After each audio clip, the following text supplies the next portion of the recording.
We'll start the new chapter, that is Control and Coordination. Standard 10, Chapter 7. Our body is made up of cells.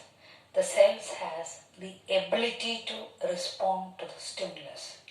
Nervous tissue is made up of cells which has the capacity, a strong capacity to respond to the stimulus. Brain, spinal cord, all this nervous tissue is present in that brain and spinal cord. The cells of nervous tissue, which is called neuron or nerve cell. We'll learn the structure of nerve cell or neuron. Now, this neuron consists of two parts, that is cell body and axon. Cell body, this part which consists of a nucleus and cytoplasm inside. A branch which is arising from the cell body, which is called dendrites. And a hair-like structure which is called that axon, and a nerve endings.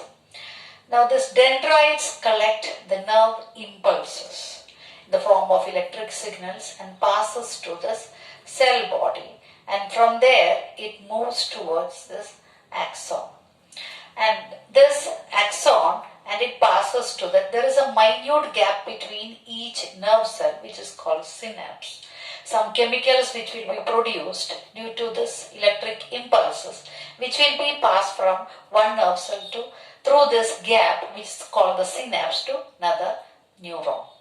This is the structure of this neuron. That is, it consists of two parts, that is, which is called the cell body and axon.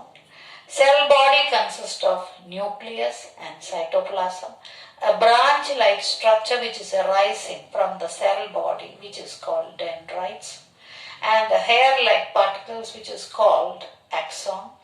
And thus dendrites collect the impulses which is in the form of electric signals and sent to this cell body. From there it moves to axon and to the nerve endings to the next nerve cell. There is a minute gap which is called the synapse.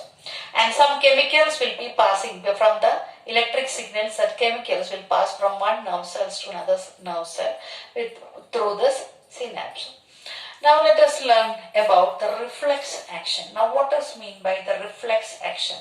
Suppose if you touch a hot substance, you withdraw your hand, or somebody prick with a needle, immediately you will have a jerk. Now what happening over here? So this is actually this response to the stimuli. That is, without the intervention of brain, spinal cord is responding to the stimuli, and which is called the reflex action. That is sudden action which is taking place in the body without the intervention of brain, but this spinal cord is responding to the stimulus, and which is called the reflex